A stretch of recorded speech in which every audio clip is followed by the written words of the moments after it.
ప్రస్తుతానికి మనం వచ్చేసి కన్యాకుమారిలో అయితే ఉన్నాం. కన్యాకుమారిలో చూడవలసిన ముఖ్యమైన పర్యాటక ప్రదేశాలు, అందులో మెయిన్ ఇంపార్టెంట్ వచ్చేసి వివేకానంద రాక్ మెమోరియల్. ఇక్కడికి ఎలా చేరుకోవాలా డీటెయిల్స్ మొత్తం ఇప్పుడైతే తెలుసుకుందాం. ఇప్పుడు మనం చూస్తుంది వచ్చేసి కన్యాకుమారి బస్ స్టాండ్. నేనైతే రామేశ్వరం నుంచి ఇక్కడికి వచ్చిన. నేను వచ్చిన బస్సు వచ్చేసి ఇది ఎగ్జాక్ట్లీ 4 o'clock ఇక్కడ అయితే దిగిన. నైట్ టైం కాబట్టి ఈ విధంగా ఉంది. ఇక అక్కడి నుంచి 1 కిలోమీటర్ దూరంలో ఈ చౌరస్తా ఉంటుంది. ఇక్కడికి ఆటోలో వచ్చిన 20 రూపీస్ అయితే తీసుకున్నారు. ఇక్కడ నుంచి మార్నింగ్ టైం కదా 5 o'clock రూమ్ తీసుకుందామని అయితే వెళ్తున్నా. నేను వచ్చేసి ఇక్కడ కనబడుతుందా జ్యోతి లాడ్జ్, ఇందులో అయితే తీసుకున్నా. నాకు వచ్చేసి 12 hours-కు 250 రూపీస్ అయితే పడ్డది. కొద్దిసేపు రెస్ట్ తీసుకున్నా, ఫ్రెష్ అప్ అయి స్నానం చేసి మార్నింగ్ 9 o'clock లైన్కి వచ్చిన. యాక్చువల్గా ఏంటంటే 7కే ఉండమని చెప్పారు అందరూ. 8కి ఓపెన్ అవుతుంది, 7కి ఉండమన్నారు. నేను వచ్చేవరకు ఆల్మోస్ట్ నాకు తెలిసి 1000 మందే ఉన్నారు. అటు సైడ్ వచ్చేసి 75 రూపీస్ లైన్ అన్నట్టు, రోడ్డు మీద దాకా ఉన్నది, కిలోమీటర్ ఉంది.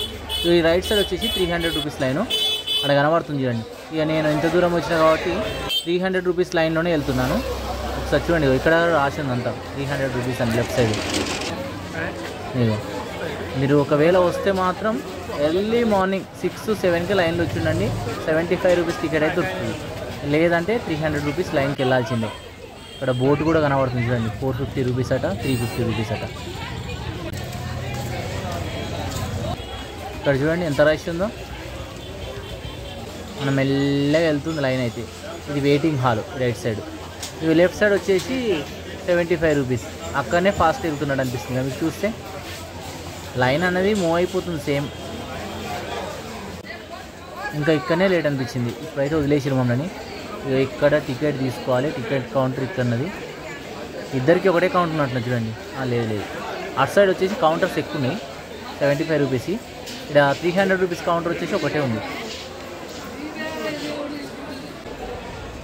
ఇక టికెట్ తీసుకున్నాక మనం ఇటు వెళ్ళాలి. కొంచెం సపరేట్ లైనే ఉంది. ఒకసారి టికెట్ చూపిస్తా చూడండి. ఇక టికెట్ ఇది 300 రూపీస్. ఇక ఇక్కడ నుంచి లోపలికి వెళ్ళాలన్నట. వెయిట్ చేస్తున్నా. ఇగో ఇలా వచ్చినాక వెయిటింగ్ హాల్ ఉంటుంది చూడండి. ఇదంతా వెయిటింగ్ హాల్. స్పెషల్ ఎంట్రీలు అయితే వెళ్తున్నాము. లైన్ అయితే చాలా పెద్దగా ఉంది. ఈ వెయిటింగ్ హాల్లో అంతా చెక్ చేసి బయటికి అయితే పంపించేసారు. ఇక ఇప్పుడే మనం బయటకు అయితే వచ్చేసినాం చూడండి. ఇక నడుచుకుంటూ వెళ్తున్నాం. ఆ రైట్ సైడ్ అంతా టెంపుల్ కనబడుతుంది. మనం లాస్ట్లో కవర్ చేద్దాం టెంపుల్ అయితే. ఇప్పుడు వచ్చేసి ఈ వివేకానంద రాక్ మెమోరియల్ దగ్గరికి వెళ్ళిపోతున్నాం. ఆ లెఫ్ట్ సైడ్ చూడండి, ఇది చర్చ్ అయితే ఉంది చూడండి దూరంలో. మనం నడుచుకుంటూ వెళ్తున్నాం. అక్కడికి వెళ్ళాలి ఇప్పుడు మనం. ఇక్కడ షిప్ అయితే రెడీగా ఉంది. పెద్దగానే ఉన్నట్టు అనిపిస్తుంది చూడండి షిప్ అయితే. మనకేంటంటే 75కి వచ్చినా 300కి వచ్చినా లాస్ట్కి వస్తే ఒకటే లైన్. ఇక వీడికి రావాల్సింది అందరం, సపరేట్ బోట్ ఏమి ఉండదు. ఈ షిప్ చాలా పెద్దగా ఉంది కదా, మనది ఇది కాదు ముందట్టున్నదట. మన షిప్ అయితే వచ్చేస్తుంది చూడండి. అందరూ వెళ్ళాలి మనం. వచ్చేసింది. ఇక్కడి నుంచి ముందుకైతే వెళ్దాం పదండి. ఇక రెడీగా ఉంది. ఇక లోపలికి అయితే వెళ్తున్నా. ఇది చిన్నగా ఉంది కొంచెం అయితే. ఇప్పుడు మనం చూసింది చాలా పెద్దగా ఉంది. ఇప్పుడే లోపలికి అయితే ఎక్కేసినాక మీకు ఒకసారి చూడండి. ఇగో ఏదైనా ప్రమాదం జరిగితే ఎట్లా అని మనకు సేఫ్టీగా అన్నీ అయితే ఫస్టే ఇచ్చేస్తుంది చూడండి. నేను కూడా ఇదైతే పెట్టేసుకున్నా. ఇక మన షిప్ అయితే బయలుదేరింది. ఇక మనం అక్కడికి వెళ్ళి వచ్చేసినాం. చిన్న చిన్న పడవలు అయితే ఇక్కడనే చూడండి. మొత్తం సైడ్లకు చూడండి, మొత్తం ఇలా రాళ్ళు పెట్టేసి కట్టేసారు. సముద్రం కదా, అలలు వచ్చినా కొద్ది కొట్టుకపోకుండా. ఒకసారి చూడండి. ఇగో ఇక్కడ ముందుకు వెళ్తే మీకు ఏంటంటే సూర్యోదయాన్ని అయితే చూడొచ్చు. ఎర్లీ మార్నింగ్ వెళ్ళాలి. కన్యాకుమారి అంటేనే సూర్యోదయంకు చాలా స్పెషల్. ఒక షిప్ అయితే మళ్ళీ వెళ్ళిపోతుంది చూడండి, బోటు పెద్దది. ఇగో మనకు లోపల వచ్చేసి ఈ విధంగా ఉంటుంది. మనం ఆల్మోస్ట్ చూడండి వచ్చేసినాం. ఇక పెద్ద పెద్ద క్రేన్లు కనబడుతున్నాయి చూడండి లెఫ్ట్ సైడ్ అయితే. రాక్ మెమోరియల్ దగ్గరికి అయితే చేరుకున్నాం. ఆల్మోస్ట్ వచ్చేసినాం.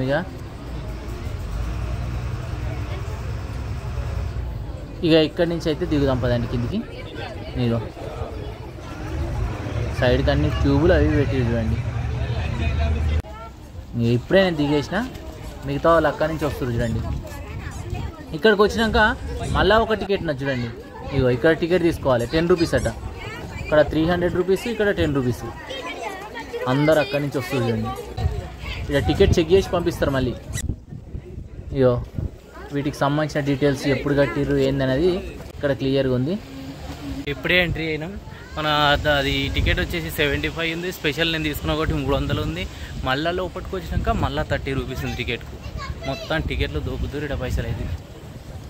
నడుచుకుంటూ ముందుకు రాగానే వ్యూ వచ్చేసి ఇక్కడ నుంచి ఈ విధంగా కనబడుతుంది చూడండి. చాలా బ్యూటిఫుల్గా ఉంది. మనం అక్కడికి వెళ్ళి వచ్చినాం చూడండి నడుచుకుంటా, మన బోట్ అన్నది. ఇక్కడ నుంచి లోపలికి అయితే వెళ్ళాం పదండి. అయితే చెప్పలు లోపలికి తీసుకెళ్ళొద్దు. ఒకసారి ఇక్కడ చూడండి సముద్రం ఎట్లా కనబడుతుంది ఈ సైడ్కు. వావ్ సూపర్గా ఉంది కదా. చెప్పలు వచ్చేసి రైట్ సైడ్ అయితే పెట్టేయాలి. చెప్పలకైతే ఎటువంటి అమౌంట్ అయితే తీసుకోవట్లేదు, ఫ్రీగా. ఎక్కడ తీసుకున్నాక పైకి అయితే వెళ్తున్నా నేను.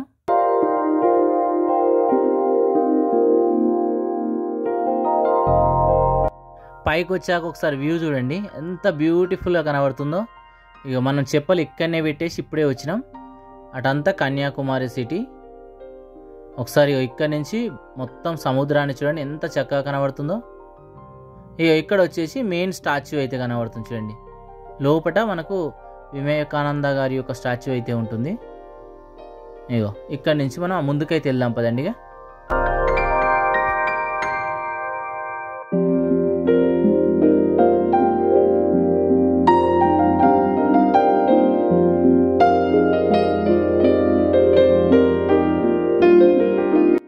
ఇక్కడ నుంచి చూడండి మెయిన్ నిర్మాణ శైలి ఎంత చక్కగా ఉందో చూడండి. ఆ పైన వచ్చేసి మనకు ఒకసారి చూడండి జెండా రెపరెపలాడుతూ మనకు కనబడుతుంది చూడండి. సముద్రం మధ్యలో చాలా బ్యూటిఫుల్గా ఉంది. ఒకసారి పైన మొత్తం చూడండి వ్యూ ఏ విధంగా కనబడుతుందో. ఇక్కడ వచ్చేసి టెంపుల్ ఉన్నది, ఒకసారి చూడండి. ఇక్కడ చూడండి చిన్న చిన్న బోట్లు అయితే పోతూ కనబడుతున్నాయి చూడండి మీకు.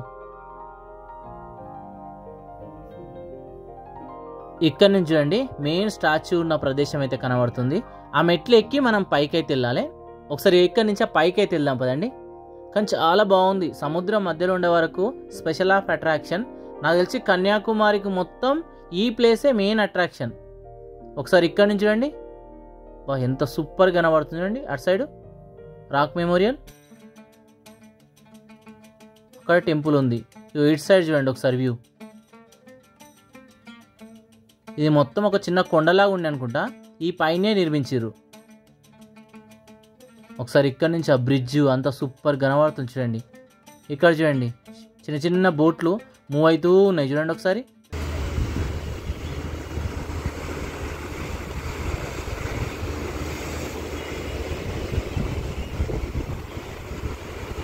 ఒకసారి బ్యాక్ సైడ్ చూడండి ఎంత బ్యూటిఫుల్గా కనబడుతుందో, వెనుక భాగం అన్నట్టు. ఒకసారి ఇక ఇక్కడ నుంచి మనం ఇలా వెళ్దాం. ఒకసారి ముందుకు వెళ్తే మీకు చూపిస్తా. ఈ లెఫ్ట్ సైడ్ ఇలా కిందికి వెళ్ళొచ్చు, బట్ మనని వెళ్ళనివ్వట్లేదు అటు. ఈ రైట్ సైడ్ ఉంది చూడండి ఇదంతా లైబ్రరీ అన్నట్టు. మీకు ఏమైనా బుక్స్ కావాలంటే ఇక్కడైతే కొనుక్కోవచ్చు. వివేకానంద స్వామి వారికి సంబంధించిన అనేకమైన ఇందులో అయితే ఉన్నాయి. వచ్చినప్పుడు మీకు ఇంట్రెస్ట్ ఉంటే మాత్రం తీసుకోండి. ఇక ఇక్కడ నుంచి మనం ఇంకా ముందుకైతే వెళ్ళిపోతున్నాం చూడండి. ముందుకెళ్తే అక్కడ వివేకానంద స్టాచ్యూ దగ్గరికి అయితే వెళ్దాం. ఒకసారి ఇక్కడ నుంచి చూడండి ఎంత బ్యూటిఫుల్గా కనబడుతుంది చూడండి. ఈ బ్రిడ్జిని వచ్చేసి మనకు రీసెంట్గా నిర్మించారు అన్నట్టు. అటు సైడ్ ఇటు సైడ్ పోనీకి ఇంత ముందుకు లేకుండే గ్లాస్ బ్రిడ్జ్ అది. ఇంకా అక్కడికి వెళ్ళి చూపిస్తా, చాలా బ్యూటిఫుల్గా ఉంటుంది.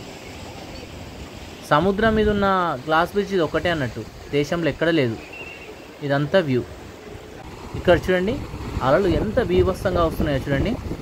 చిన్న ద్వీపం అన్నట్టు ఇది మనం ఉన్న ప్రదేశం. ఆ ద్వీపం పైనే మనకు రాక్ మెమోరియల్ని అయితే 1970లో అయితే నిర్మించడం జరిగింది. ఇక ఇక్కడ నుంచి ముందుకైతే వెళ్తున్నాం. ఇక వెళ్తూ ఉంటే చూడండి ఎంత బ్యూటిఫుల్గా కనబడుతుందో. అటు సైడ్ వచ్చేసి మనకు ధ్యాన మండపం అయితే ఉంచుడండి. అందులో వచ్చేసి వివేకానంద స్వామి వారికి సంబంధించిన అనేకమైన అయితే అందులో భద్రపరచడం అయితే జరిగింది. ధ్యానం చేసిన ప్రదేశం అన్నట్టు అది. ఒకసారి ఇక్కడ నుంచి ముందుకెళ్ళి ఆ గ్లాస్ బ్రిడ్జ్ని అయితే చూద్దాం. ఇక ప్రస్తుతానికి మనం గ్లాస్ బ్రిడ్జ్ దగ్గరికి అయితే వచ్చేసినాం చూడండి. ఈ బ్రిడ్జ్ని వచ్చేసి మనకు ప్రజెంట్ ఉన్న స్టాలిన్ ప్రభుత్వమే నిర్మించడం జరిగింది. ఒకసారి చూడండి ఎంత బ్యూటిఫుల్గా కనబడుతుంది చూడండి. ఇక్కడ నుంచి మనం ముందుకైతే వెళ్దాం. మీకు ఇక్కడ చూపిస్తా చూడండి. కింద మొత్తం గ్లాస్ బ్రిడ్జే. చిన్న చిన్న పిల్లలు కూడా వెళ్తారు చూడండి. ఒకసారి కింద చూడండి. ఇక వాటర్ చూడండి, సముద్ర వాటర్ ఎలా కనబడుతున్నాయి. నా పాదాలు మీకు క్లియర్ కనబడుతున్నాయి అనుకుంటా చూడండి. కిందంతా మీకు సముద్రం వాటరే, అలలు ఇట్లా వస్తున్నాయి. అది జారి పడ్డదంటే కథం. కానీ చాలా స్ట్రాంగ్ ఉంటుంది అన్నట్టు ఈ ప్లేస్లో గ్లాస్ బ్రిడ్జ్ అయితే. నేనైతే ఫస్ట్ ఎక్స్పీరియన్స్ సూపర్గా అనిపిస్తుంది వెళ్తూ ఉంటే. చూడండి ఒకసారి మినిమైజ్ చేసిన ఇంకా క్లియర్గా కనబడుతుంది చూడండి. ఒకసారి ఇక్కడ అడ్డొచ్చిర్రు, సైడ్ నుంచి వెళ్దాం. ఇక్కడ నుంచి వెళ్ళి మళ్ళీ చూపిస్తా. ఒకసారి ఇక్కడ చూడండి, కింద చూడండి మొత్తం స్టోన్స్ ఎట్లా కనబడుతున్నాయి మీకు. సూపర్ ఎక్స్పీరియన్స్ అన్నట్టు. లైఫ్లో ఒక్కసారైనా ఇటువంటి బ్రిడ్జ్ మీద మనం నడవాలి, మంచి థ్రిల్లింగ్ ఉంటుంది. ఇంకా నడుచుకుంటూ వెళ్తూనే ఉన్నాను నేను చాలా దూరం. ఒకసారి చూడండి ఇలానే కింద చూడండి, అలలు ఎట్లా వస్తున్నాయి. మంచి ఎగ్జైటింగ్ అనిపిస్తుంది తెలుసా ఇక్కడికి వస్తే. అయితే చిన్న చిన్న పిల్లలు కూడా నడుస్తుంది చూడండి. ఒకసారి చూడండి, జూమ్ చేసిన వాటర్ చూడండి మన కాళ్ళకు తాకుతున్నట్టు అనిపిస్తున్నాయి. వాటర్ ఫ్లో చూడండి ఎంత క్లియర్ కనబడుతుంది. గ్లాస్ చూడండి ఎంత వైట్గా ఉందో అసలు కదా. నాకు అలలు చూడండి ఎంత బీభత్సంగా వస్తున్నాయో.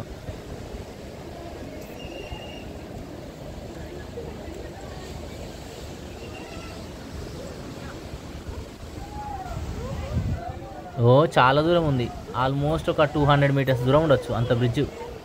ఇక్కడ నుంచి మనం ఆ మెమోరియల్ పై భాగానికి అయితే చేరుకుందాం. ఒకప్పుడు ఏంటంటే మనకు అటు సైడ్ వెళ్దాము, ఇటు రారాకపో అన్నట్టు సపరేట్గా రావాల్సి ఉండు షిప్లో. ఇప్పుడైతే హాయిగా ఉంది. కన్యాకుమారికి అందమే మనకు ఈ ఐలాండ్లో ఉన్న ఈ వివేకానంద స్టాచ్యూ మెమోరియల్. ఇంత సూపర్గా ఉంది చూడండి, ఏదో రాజకోటలోకి ఉన్నట్టున్నది ఇదంతా. ఇక చూడండి లోపల వచ్చేసి ఇలా చుట్టూ తిరుక్కుంటా ఫ్లోర్లు ఎక్కుంటా పై భాగానికి వెళ్ళాలి మనం. ఒక ఫ్లోర్ దాటి రెండో ఫ్లోర్కి వచ్చినాం చూడండి. ఇక్కడ నుంచి మనం మరొక ఫ్లోర్కి వెళ్ళాలి. చూడనీకి చిన్నగా ఉంది కానీ పెద్ద హాల్ ఉంది లోపటైతే, అంత పైకి ఎక్కాలి. ఇప్పుడు ఒకసారి రాందరంలోకి వెళ్ళి చూడండి సముద్రం ఎట్లా కనబడుతుందో. మొత్తానికి అయితే పై వరకు అయితే చేరుకున్నాం. ఇక్కడ వివేకానంద స్టాచ్యూ ఇటు సైడ్ ఒకటి ఉంది. ఇక్కడ మొత్తం 3 ఫ్లోర్లు ఎక్కి ఇప్పుడే మనం బయటకి అయితే వచ్చేసినాం. బయటకి వచ్చినాక వ్యూ అయితే చూపిస్తా. ఒకసారి చూడండి, మనం అక్కడికి వెళ్ళి ఇప్పుడే ఇటు సైడ్ అయితే వచ్చేసినాం చూడండి. ధ్యాన మండపము, అక్కడ ఉన్న మెమోరియల్ చూడండి. ఒకప్పుడు అటు సైడ్కి ఇటు సైడ్ లింకు లేకుండే. మనం ఈ షిప్ దగ్గరికి వెళ్ళి వచ్చినాం అన్నట్టు. అక్కడ దిగి అక్కడి నుంచి పైకి ఎక్కి మనం వచ్చినాం. మరొక షిప్ వస్తుంది చూడండి. ఒకసారి ఇక్కడ నుంచి కూడా వ్యూ చూడండి. ఇదంతా కన్యాకుమారి సిటీ యొక్క వ్యూ చూడండి, ఎంత బ్యూటిఫుల్గా కనబడుతుందో చూడండి. ఇక్కడ నుంచి ఇక చూడండి ఈ మెమోరియల్ ఎంత బ్యూటిఫుల్గా ఉందో. బ్రిడ్జ్ సూపర్ ఉంది కదా. బ్రిడ్జ్ ఎక్స్పీరియన్స్ అయితే నాకైతే సూపర్ అనిపించింది. ఇక ఇక్కడి నుంచి మళ్ళీ మనం రిటర్న్ అయితే అయిపోదాం. ఇక ఇక్కడి నుంచి మనం రిటర్న్ అయితే కావాలి, మళ్ళీ సేమ్ ప్లేస్కి వెళ్ళిపోవాలి. ఇక చూడండి నేనైతే రిటర్న్ అయితే అయిపోతున్నా. రిటర్న్ అయిపోతుంటే మీకు ఏంటంటే స్టాచ్యూ చాలా సూపర్గా కనబడుతుంది చూపిస్తా. ఇక మన షిప్ అయితే వచ్చేస్తుంది, బోటు చూడండి ఎంత ఫాస్ట్గా వస్తుందో. అసలు ఈ సముద్రంలో మంచి ఎక్స్పీరియన్స్ చాలా సూపర్గా ఉంది. ఇక చూడండి ఇక్కడ నుంచి చూడండి ఎంత బ్యూటిఫుల్గా కనబడుతుందో చూడండి. మీరు ఏంటంటే కన్యాకుమారి వచ్చినప్పుడు తప్పకుండా విజిట్ చేయండి.